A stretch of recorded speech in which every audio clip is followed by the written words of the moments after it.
Ang istorya ni Job. Si Job at ang kanyang kabanalan. Si Job ay isang lalaking matuwid, tapat sa Diyos, at lumalayo sa kasamaan. Siya'y napakayaman, maraming hayop, ari-arian, at maraming anak, 7 lalaki at 3 babae. Kilala siya bilang pinakadakila sa lahat ng tao sa silangan. Ang pagsubok ni Satanas. Isang araw, nagtipon ang mga anghel sa harap ng Diyos.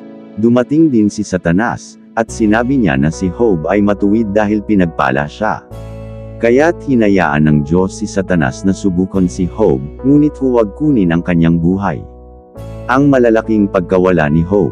Sunod-sunod na masamang balita ang dumating, ninakaw ang kanyang mga baka at asno, sinunog ng apoy ang mga tupa, kinuha ang mga kamelyo, at napatay ang mga alipin. Ang pinakamasakit, ang kanyang mga anak ay namatay nang gumuho ang bahay dahil sa malakas na hangin. Ngunit sinabi ni Job, "Hubad akong lumabas sa tiyan ng aking ina, at hubad din akong babalik." Ang Panginoon ang nagbigay, ang Panginoon din ang kumuha. Purihin ang pangalan ng Panginoon. Hindi siya nagkasala laban sa Diyos. Ang ikalawang pagsubok. Pinayagan muli ng Diyos si Satanas na subukan si Job, kaya't tinamaan siya ng matinding sakit sa balat mula ulo hanggang paa. Naupo siya sa abo at kinamot ang sarili gamit ang basag na palayok. Maging ang kanyang asawa ay nagsabi, "Suumpain mo na ang Diyos at mamatay ka na." Pero ang tugon ni Job, "Tatanggap ba tayo ng puro mabuti lang mula sa Diyos at hindi ng masama?" Ang pagdalaw ng 3 kaibigan. Dumating ang 3 kaibigan niya, Eliphaz, Bildad, at Zophar. Sa loob ng 7 araw, umupo lang sila sa tabi niya at tumahimik, sapagkat labis ang kanyang paghihirap. Ang mahahabang usapan. Nagtagal ang kanilang pag-uusap. Sinabi ng kanyang mga kaibigan na ang paghihirap ay bunga ng kasalanan.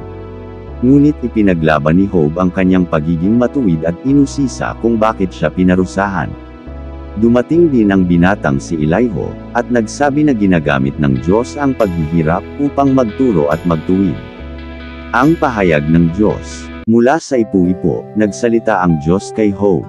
Hindi niya diretsyong sinagot kung bakit nagdaranas si Job, bagkus tinanong siya ng mga bagay tungkol sa paglikha at kapangyarihan ng Diyos na hindi kayang sagutin ng tao. Layunin, ipakita na ang kaalaman ng Diyos ay higit kaysa sa tao. Ang pagpapakumbaba ni Job. Sumagot si Job, "Ako'y walang halaga. Ako'y nagsasalita ng hindi ko nauunawaan. Kaya't nagsisisi ako sa alabok at abo." Ang pagtatapos. Pinagalitan ng Diyos ang 3 kaibigan ni Job dahil sa kanilang maling payo. Ipinanalangin sila ni Job, at tinanggap ng Diyos ang panalangin. Ipinanumbalak ng Diyos ang kayamanan ni Job, doble pa kaysa dati. Binigyan siya ng 7 anak na lalaki at 3 babae, na tinawag na pinakamaganda sa buong lupain.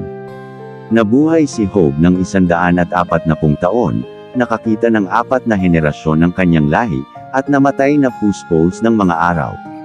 Mga aral sa istorya ng buhay ni Job. Ang pananampalataya ay sinusubok sa gitna ng pagsubok. Kahit nawala ang lahat kay Job, nanatili siyang tapat sa Diyos. Hindi lahat ng pagdurusa ay bunga ng kasalanan. Maling akala ng mga kaibigan ni Job na siya'y may kasalanan kaya naghirap.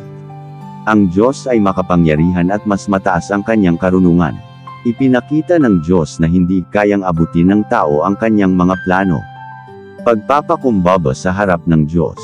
Umamin si Job na may mga bagay na hindi niya nauunawaan at siya'y nagsisi. Ang Diyos ay tapat at nagbibigay ng higit sa nawala. Sa huli, ibinalik ng Diyos ang lahat kay Job ng masigit pa.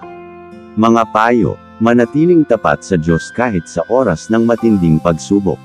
Huwag agad husgahan ang mga nagdurusa, baka sila'y sinusubok, hindi pinarurusahan.